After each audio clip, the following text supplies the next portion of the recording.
Meus amados, queridos irmãos, vamos fazer o seguinte: nós vamos partir de onde nós paramos. Então, nós falamos sobre os governadores, né? Que são classes, se assim nós podemos falar, de seres angélicos, independente de serem demônios ou anjos. É tranquilo isso para vocês? Entender assim, nós estamos falando de seres angelicais, mas a gente está falando do ser angelical, que é o anjo, que nesses termos, domínios, principados e potestades, eu dei para vocês os versículos, não foi? Sim. Anotado direitinho, só para a gente entender. Então eu vou fazer o seguinte: já que eu falei sobre potestades, são autoridades, principados, que são esses governantes, inclusive de nações, eu vou trazer outros termos para vocês que a Bíblia ela vem trazendo, se referindo a anjos. Por exemplo, vigilantes, anjo do abismo, anjo sacerdote, anjo das águas, anjo dos ventos, anjos guardiões. Calma que a gente vai retomar isso aqui, eu vou pegar versículo por versículo, só para mostrar para vocês que a Bíblia traz outros termos referindo-se a esses seres, tá bom? Então vamos começar com Daniel, capítulo de número 4, pegar a Bíblia. Daniel, profeta maior, Daniel, capítulo de número 4, versículos de número 13. Daniel, capítulo de número 4. É muito interessante, amados, porque esses seres são chamados na Bíblia com esses termos, e esses termos, lógico, vão trazer para a gente a noção, né, de outras funções desses seres aí, tá bom? Capítulo de número 4, eu vou ler 3 versículos aqui do capítulo 4, versículo 13, versículo 23, né? Aliás, 13, 17 e 23, tá? Do capítulo 4. Então, versículo de número 13 do capítulo 4 de Daniel, diz assim: estava vendo isso nas visões da minha cabeça, na minha cama, e eis que um vigia, um santo, descia do céu. Então esse termo vigia e santo refere-se a um anjo, tá? Ou seja, eles sendo como vigilantes. Verso de número 17, olha só: essa sentença é por decreto dos vigiadores, e esta ordem com mandado dos santos, a fim de que conheçam os viventes que o Altíssimo tem domínio sobre os reinos dos homens, e os dá a quem quer, até ao mais baixo dos homens constitui sobre eles. Então aqui há 2 termos aqui, vigiadores e santos, tá bom? Referindo-se aos anjos. Verso 23 traz de novo aqui essa expressão: e quanto ao que vi o rei, um vigia, um santo. Eu nem vou ler o resto, só para que a gente possa aqui estar pegando esses textos bíblicos para trazer essa ideia de qual uma das funções desses anjos. São vigias, considerados santos também, porque eles compartilham, né, da santidade de Deus. São seres de fato plenos, não são seres, os anjos de Deus que eu estou me referindo, são seres que são incorruptíveis, são seres que foram de fato, de uma vez por todas, eu vou dizer assim, recebido uma natureza que é incorruptível. Porque lembra lá no começo das aulas que eu falei, olha, esses anjos tinham livre-arbítrio, tanto é que uns decidiram servir a Deus e outros não. Lembram disso? E esses que não decidiram servir a Deus, então se corromperam e aí se tornaram então demônios. Porque Deus não criou os demônios, Deus criou seres perfeitos, puro, santo, à semelhança dos homens também. Então, da mesma forma que Deus cria os anjos, Deus cria os homens, ou seja, perfeito, sem pecado algum. Como eles tinham livre-arbítrio, então eles decidiram servir a Deus ou não servir a Deus. Não servindo a Deus, então a corrupção ia fazer parte da vida deles, ou seja, a santidade de Deus já não seria a marca da vida desses seres que decidiram não servir a Deus. Os que decidiram servir a Deus, então, são chamados de santos. Como nós também, a semelhança dos anjos, nós também, a gente tem que entender que os anjos vieram antes da gente. Lembra desse texto de Jó que eu falei para vocês? Acho que é 38, verso 7. É isso mesmo, amado? Vamos conferir novamente. Jó, é isso mesmo, né, Cláudio? Veja aí se é isso, meu amado. Esse texto é o que vai nos dar essa ideia de que os anjos foram criados antes, tá certo? Dos seres humanos, da própria criação, mundo, o cosmos, o universo. Então, esse é o texto. Eu acho que é 7 ou é 6, verso 6 ou verso 7. Veja aí, quem achou? 7. O 7, leia então, meu irmão, por favor. Enquanto as estrelas matutinas juntos cantavam e todos os anjos se regozijavam. 7 ainda não. Isso é o 7 que você está lendo, né? É o 7, mas ainda não. Continua, né? Isso. Quem represou o mar come as portas quando ele interrompeu o vento materno, quando vesti de nuvens em dessas trevas o envolvi. Isso, eu acho que é o 6 e o 7 então, para completar, mas o 7 já traz a ideia aí de que os anjos, enquanto Deus estava criando, né? Enquanto Deus estava criando, é porque acho que a versão que é diferente, varão. A minha versão, por exemplo, diz assim, ó: quando as estrelas da alva juntas alegremente cantavam e todos os filhos de Deus rejubilavam. Se a gente lê, eu só peguei o texto aqui para ir direto, mas se a gente pega o contexto, ou seja, antes o que Deus está dizendo para Jó: olha, Jó, onde tu estava quando eu estava criando a terra, as estrelas, o universo? Quando eu estava fazendo isso, os anjos, que são chamados aqui de estrelas da alva e também são chamados de filhos de Deus, eles estavam contemplando, vendo isso. A ideia então é lógica, se eles estavam vendo é porque eles existiam antes de Deus ter criado todas as coisas. Tranquilo aí, né? Então os anjos, só para a gente entender, eles vieram antes. Então, como Deus cria esses seres com esse livre-arbítrio, eles escolheram servir a Deus e outros não, da mesma forma nós também. Então nós temos alguma semelhança com os anjos, ou os anjos, eles mostram para nós que nós temos algumas características que eles têm também. Eles são seres inteligentes, nós já vimos isso. Eles são seres morais, ou seja, têm a capacidade de escolher. A questão é que hoje já não podem escolher nem os demônios se arrependerem e nem esses anjos de Deus pecarem. Se tiver que perder a oportunidade, já foi. É, o que foi, foi, mano. Quem decidiu, decidiu, né? Por que isso? Porque aquele que decidiu servir a Deus, e aí a gente já tem até uma ideia como será a nossa vida, ou a nossa, melhor dizendo, existência na eternidade. Então na eternidade não haverá possibilidade de pecar mais.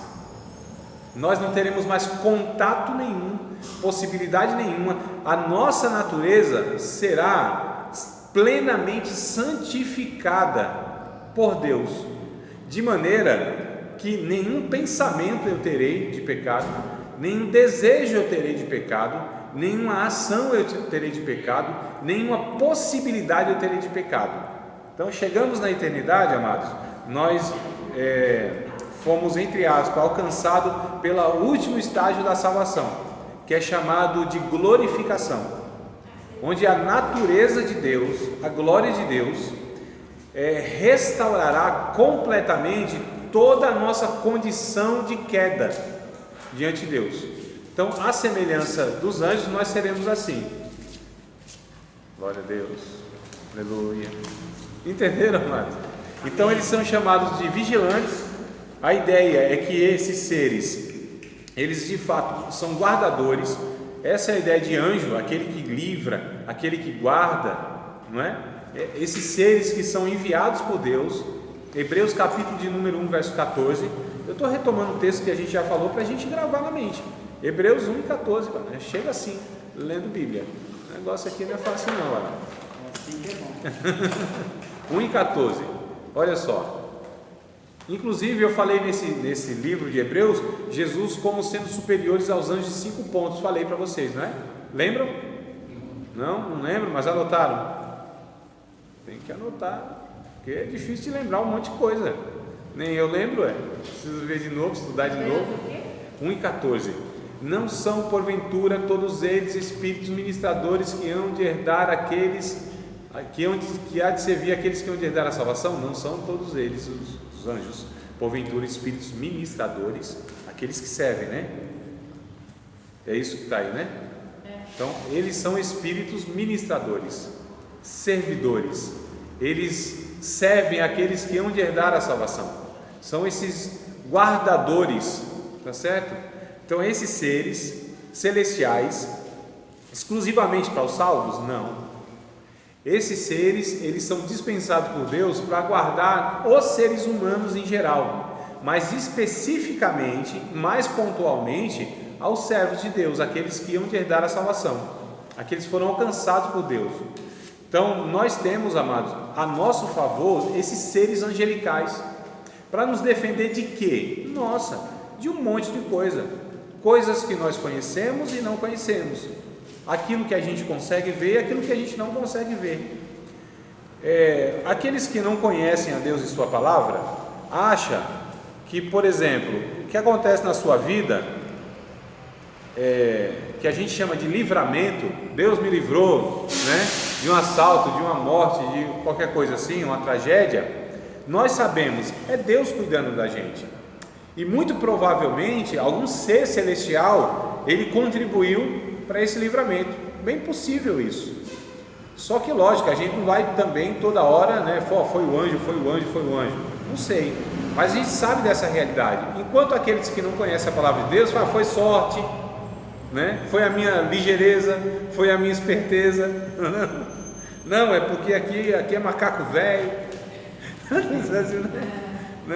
Não, mas nós sabemos, amados, esses seres angelicais, eles de fato são, e a Bíblia, por que eu falo isso? Porque a Bíblia nos mostra esses exemplos, onde anjos foram enviados para livrar as pessoas, né? Por exemplo, nós temos Atos capítulo 12, Pedro. Nós temos o próprio, aliás, eu não li esse texto, eu vou ler com vocês. Vamos para Atos dos Apóstolos? Me lembrei agora desse texto, não tinha lido com vocês, pelo menos eu não lembro, né? Capítulo 27 de Atos dos Apóstolos, capítulo de número 27. Atos dos Apóstolos, capítulo de número 27, versículo de número 23. Eu acho muito interessante. Atos 27 e 23. Atos dos Apóstolos, capítulo 27, verso 23. Olha que coisa interessante que Paulo, ele diz lá para, acho que é o capitão, né, do navio, porque esta mesma noite, o anjo de Deus, de quem eu sou e a quem sirvo, esteve comigo, dizendo: Paulo, não temas, importa que seja apresentado a César, e eis que Deus te deu todos quantos navegam contigo. Olha só, que coisa interessante. Naquela noite anterior, né, a tragédia que ia acontecer aquele navio, ia se romper, ia esbagaçar todo, um anjo apareceu para Paulo à noite. Se através de um sonho ou numa visão, não sei ao certo, não me lembro aqui se o texto relata isso. A questão é que Deus usou esse ser celestial para se comunicar com Paulo e falou claramente o que ia acontecer. Então, olha que coisa, isso aqui é Novo Testamento, amados, isso é muito importante, esse detalhe, é Novo Testamento. Se é Novo Testamento, hoje é possível que isso também aconteça, ou seja, que Deus use, inclusive, esses seres angelicais de modo emergencial para falar conosco. Não é que é uma regra, não é que é uma coisa cotidiana, uma coisa trivial, comum, mas que Deus Deus continua usando esses seres celestiais como seus mensageiros para inclusive se comunicar conosco. Isso ainda é uma realidade. Não sei se algum de vocês já tiveram alguma experiência mais ou menos desse tipo, né? Eu, pela graça de Deus, já tive experiência de, né, duas ocasiões, se não me falha a memória, 2 ocasiões da minha vida cristã, eu tive essa experiência de ter essa visão desses seres angelicais, de anjo. E lógico, o que eu vi, eu sei que eles não são necessariamente daquela forma, tá certo? Né? Apareceram, Deus abriu os meus olhos e eu tive aquela visão, mas algo assim inexplicável. Eu poderia até descrever, mas assim, não tem como eu descrever aquilo que foi naquele momento. Um negócio assim extraordinário, né? A questão é que os anjos de Deus, então, a gente percebe que tem essa função de ser vigilantes, aqueles que guardam, aqueles que livram, aqueles que estão atentos em todos os momentos, e que nenhum anjo não é possível, melhor dizendo, que nenhum anjo falhe nisso, amados? Porque são seres poderosíssimos, nós já vimos em outra ocasião, né? Na verdade, eu estou trazendo alguns pontos que a gente já falou nessas aulas, só para que a gente possa reiterar. Tudo bem? Tranquilo? Tem alguma pergunta? Não? Tá bom, então vamos lá. Anjo do abismo, Apocalipse, capítulo 9, verso 11. Olha só, eu falei de anjos de Deus, agora eu estou falando de anjos, ou melhor, de demônios. Apocalipse, capítulo de número 9. Então o termo é vigilante. O segundo termo, anjo do abismo, capítulo de número 9, versículos de número 11 e 12. Anjo do abismo. Diz assim o texto, Apocalipse 9, 11. E tinha sobre si... Não, acho que eu vou ter que ler antes, né, para a gente entender melhor o texto, tá? Vou ler desde o verso de número 7, o sétimo. Vamos ler do 7 ao 12, que aí eu acho que traz um panorama melhor para a gente. E o aspecto dos gafanhotos, isso aqui é uma visão então que o João tem na ilha de Patmos, no toque da quinta trombeta. E o aspecto dos gafanhotos era semelhante ao de cavalos aparelhados para a guerra, e sobre a sua cabeça havia umas como coroas semelhantes ao ouro, e o seu rosto era como o rosto de homem. Olha só, isso é descrição de demônios, tá? E tinha cabelos como cabelos de mulher, e os seus dentes eram como de leão, e tinham couraças como couraças de ferro, e o ruído das suas asas era como o ruído de carros, quando muitos cavalos correm ao combate. E tinham cauda semelhante à dos escorpiões, e aguilhão na cauda, e o seu poder era para danificar os homens por 5 meses. O que está descrevendo aqui, então, que nos últimos tempos, na última... Isso aqui está falando lá no final da história humana, quando Deus permitirá que muitas ações demoníacas aflijam os homens, tá? Vai ser um tempo muito sombrio, um tempo onde de fato demônios terão a autorização de Deus para agirem. A gente já sabe que isso acontece, mas nesse tempo isso vai se intensificar. Então muitos demônios, eles vão afligir os homens por 5 meses, e esses homens inclusive nem vão poder morrer. Mas aqui a gente chega lá em escatologia. Vai ser um negócio assim horrendo mesmo, né? E aí, então, esses... Oi?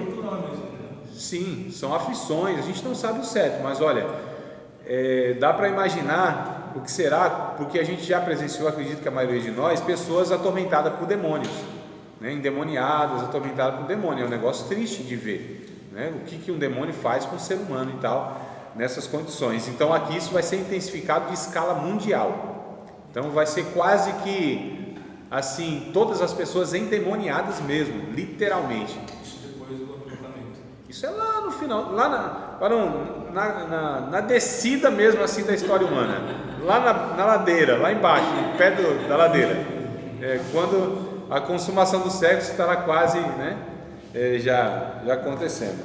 Então, esses demônios, olha que coisa interessante, tinha sobre eles um rei, um chefe. Perceba a organização que é semelhante aos anjos.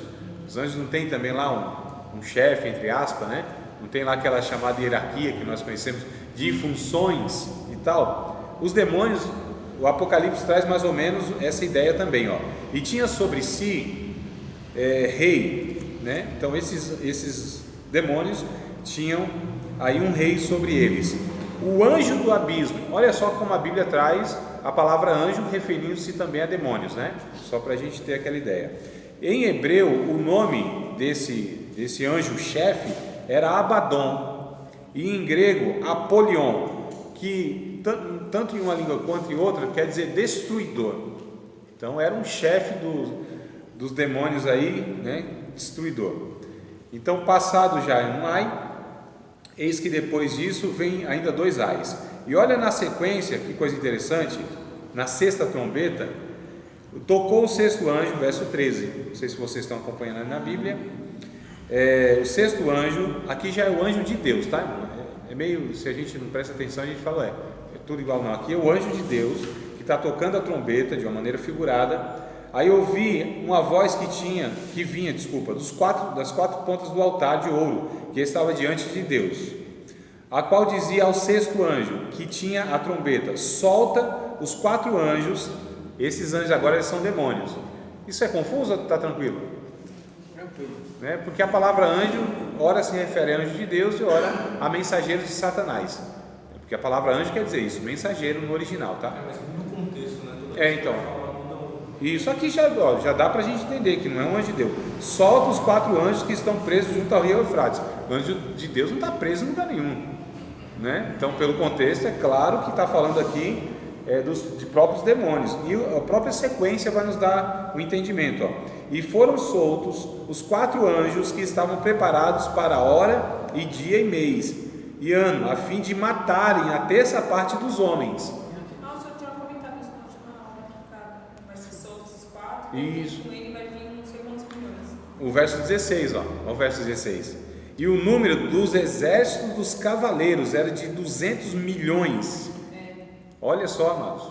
Então esse anjo do abismo, ou seja, esse demônio que está preso, ele está preso por Deus, porque se ele estivesse solto, ele faria isso com a humanidade, de tão voraz, de tão, como eu vou dizer, não é perverso não, de tão destruidor, o poder destruidor de tão feroz, né, que é esse demônio. Se ele estivesse solto aí, ele com certeza faria isso. Então é por isso que Deus o aprisionou, como outros anjos mais, outros demônios, como resultado de punição da rebelião da humanidade contra Deus.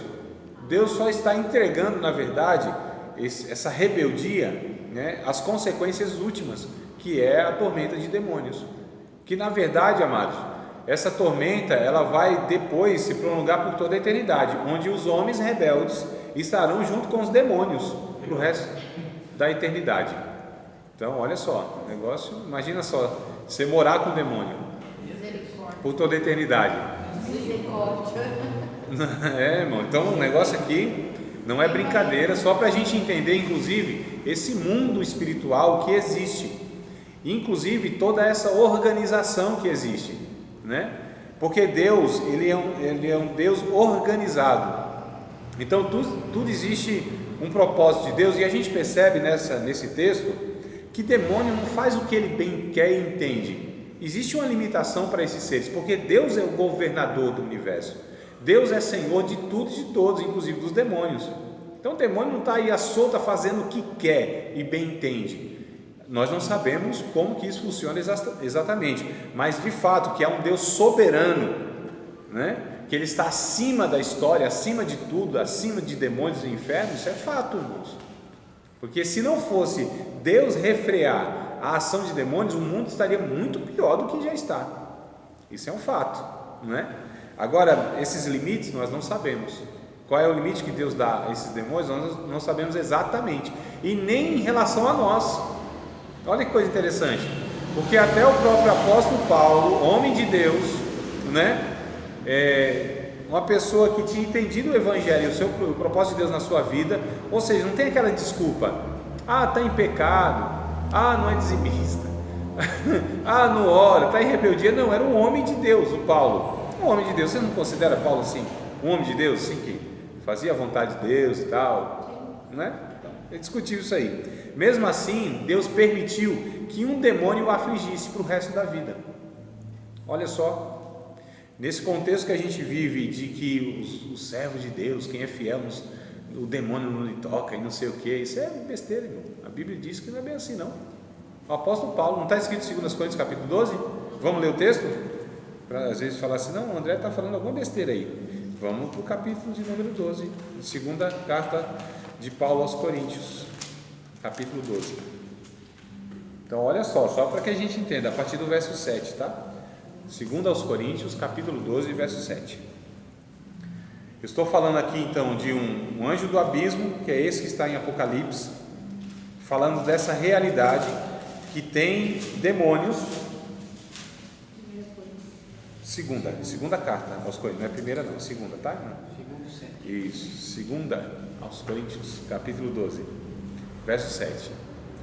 Vamos ler o texto aqui e depois eu explico alguma coisa. E para que... Oi? Qual que é que você falou? 2 aos Coríntios, capítulo 12, verso 7. Isso lá. Capítulo 12. 12, verso 7. Agora vai, né? Então vamos lá. E para que me não exaltasse pelas excelências das revelações, foi-me dado um espinho na carne, a saber, o qual era o espinho na carne de Paulo? Que tem essa discussão, né? Bom, o texto aqui diz qual era o espinho na carne de Paulo. Era uma ação demoníaca. Que está com um mensageiro de Satanás. Isso, então um mensageiro que poderia estar anjo de Satanás, que a palavra lá no original é angelos, certo? Angelos, Satã. Então é um anjo ou um mensageiro de Satanás, para me esbofetear. Aqui é figurado, né? Não é que é literal que o demônio dava umas bolachas assim na cara de Paulo, não é isso, é figurado. A ideia é que o demônio afligia Paulo, causava algum sofrimento, possivelmente físico, em Paulo. Olha só que coisa interessante. E isso não é a primeira vez que aparece na Bíblia. Lucas capítulo 13, se não me falha a memória, capítulo 13, verso 8, vocês podem me ajudar aí no texto, só para eu não sair daqui, que eu volto aqui. Paulo. Lucas, capítulo de número 13, eu acho que é verso 8, viu, irmãos? Que vai dizer uma mulher que vivia 18 anos, alguns anos lá, bastante tempo lá, que ela vivia... Não, aquela que vivia encurvada, que não podia olhar para cima. Capítulo 13, verso, qual é o verso? Acharam aí? 8 mesmo, né? Leia aí então, varão, por favor. E respondendo ele, disse-lhe: Senhor, deixa este ano até que eu... Não, varão. Hã? Então é eu que estou errado, calma aí, vamos chegar lá. Lucas capítulo de número 13, acho que é então o verso que eu errei, mas a passagem é essa aí. Bora lá junto, ver se acha esse trem aí. Não é verso 8 não, meu irmão, mas é o capítulo 13. Vamos ver se eu acho aqui o verso 12, 13. A cura de uma mulher paralítica. Isso, é isso aí, mas deixa eu pegar o texto aqui direto para que a gente... não, sim, vai falar a partir do 11. É 18 anos, né, que ela estava falando. Não, eu estou com preguiça de ler o texto. Vamos ler tudo o texto, né, irmão? Desculpa aí. Eu quero ir direto aqui na mosca, mas vamos... E logo eu que falo que não deve ser assim, né? Que mau exemplo. Já pensou? Ensinando errado. Eu ensino certo, só estou mostrando errado. Então vamos lá, a partir do verso 10. Lucas capítulo de número 13, versículo de número 10. Diz o texto bíblico: E ensinava no sábado numa das sinagogas, e eis que estava ali uma mulher que tinha um espírito de enfermidade. Olha só, ela tinha um espírito de enfermidade. Então um espírito que causava doença nessa mulher. Só para a gente entender também o poder desses seres, né, demoníacos, que têm poder para fazer isso, tá bom? Não é que toda enfermidade é causada por demônios. Então existe esse mal entendido aí entre os cristãos, que acham que toda enfermidade ou enfermidade expulsa não, às vezes é questão mesmo biológica, patológica, má alimentação, está dormindo mal, né? Se cuida. Mal cuidado, isso, mano. Então, come mal, não faz exercício nenhum, né? É só Burger King, no Black Friday aí, acabou até o pão lá, né? Então tem enfermidade que de fato a Bíblia mostra que tem origem demoníaca, mas a maioria não é, né? A maioria é mesmo nossa decadência. Então essa mulher tinha esse espírito de enfermidade há 18 anos, olha, 18 anos o espírito afligia essa mulher. O que esse demônio fazia? Fazia com que ela tivesse uma dificuldade na coluna, e essa mulher andava curvada, ou seja, olhando para baixo assim, um negócio horrível, né, de se ver. Então andava curvada, não podia de modo algum endireitar-se. E vendo, por exemplo, ele fala: eita André, e agora? Tu tem 2 hérnias de disco, será que não é um demôniozinho? Não expulsa esse negócio. Não é hérnia mesmo que eu tenho, uma dificuldade que eu adquiri, porque trabalhei muito tempo em indústria com movimento repetitivo e produção. Isso me prejudicou a coluna, mas aqui da mulher não era, tá? Se fosse demônio ia ser fácil, era só expulsar, mas não é, o negócio é mais difícil. E vendo Jesus, chamou a si e disse-lhe: mulher, estás livre da tua enfermidade. E impôs as mãos sobre ela, e logo se endireitou e glorificava a Deus. E tomando a palavra o príncipe da sinagoga, indignado porque Jesus curava no sábado, disse à multidão: 6 dias há que é necessário trabalhar, ou é melhor trabalhar. Nesses, pois, vinde para seres curados, e não no dia de sábado. Mas não dá vontade de dar uma bibliada assim no cara desse? Meu Deus, religioso é triste. Respondeu-lhe, porém, o Senhor e disse: hipócrita. Jesus já tinha a palavra mais reta. No sábado não desprende da manjedoura cada um de vós o seu boi ou jumento, e não leva a beber água? E não convia soltar, olha que coisa interessante, desta prisão, no dia de sábado, esta filha de Abraão, a qual há 18 anos Satanás mantinha presa? Olha que coisa interessante. Então aqui a gente percebe que há demônios que eles têm esse poder de causar, de afligir as pessoas, inclusive fisicamente, não só psicologicamente, mas fisicamente também, inclusive no próprio homem de Deus que foi o Paulo, que era alguma limitação física, não se sabe o que. Alguns falam que poderia ser a visão de Paulo ou outra limitação física. A questão é, amados, que nem nós que servimos a Deus estamos isentos, lógico, tudo com a permissão de Deus. Aí, até para mim é um negócio meio estranho de pensar, mas é uma realidade. Os demônios e Satanás, no processo de Deus resgatar o homem, eles têm um papel. Isso não é estranho ouvir? Sinceramente, sim ou não? Não? Rapaz, eu acho estranho Deus usar até os demônios no processo de resgate do homem, de salvação do homem. Não é não? Para tu é resolvido? Para mim não é. Mas tá bom, se para tu é, então fique resolvido aí, ué. Eu não quero atrapalhar a vida. Alguma função, alguma finalidade eles têm que ter. Entendeu? Eu acho que, lógico, está envolvido no nosso processo de salvação. Para que eles seriam? Para que eles. Por que estariam ainda aqui? Porque já não estariam condenados e confinados, né? Exatamente. Por alguma finalidade eles têm que ter. Se eles estão soltos, eles têm que ter alguma finalidade. Eu poderia chamar então, Daiana, eles de um mal necessário? Não é? Um mal necessário, né, irmãos? Não tem maus necessários na nossa vida? Não tem? Tem maus que vem para o bem. Mas um mal necessário. Um dia eu falei para o irmão, aliás, um dia um rapaz ele falou para mim, eu peguei isso para aplicar em outra coisa na nossa vida cristã. Ele era um técnico de manutenção lá, na empresa. Ele disse: André, nós somos para a empresa um mal necessário. Eu falei: como assim? Foi assim, porque eles têm que pagar a gente e a gente não faz nada, fica lá sentado na sala. E quando a gente vai fazer alguma coisa, é porque a empresa está sofrendo prejuízo e está parada a produção. Falou: nós somos um mal necessário. Então é por isso que o cara, o técnico, está lá na sala dele sem fazer nada, sentado. Ninguém vai falar assim: ó, não está trabalhando? Deixa ele quieto lá. Se ele estiver trabalhando, é sinal que alguma coisa não está indo bem. Não é? Mas tem que pagar o cara para não fazer nada. E tomara que ele não faça nada. Então olha só. Então, eu acho que também pode se estender para quem trabalha em TI. Também, né? Eles só saem da salinha deles para poder resolver o problema.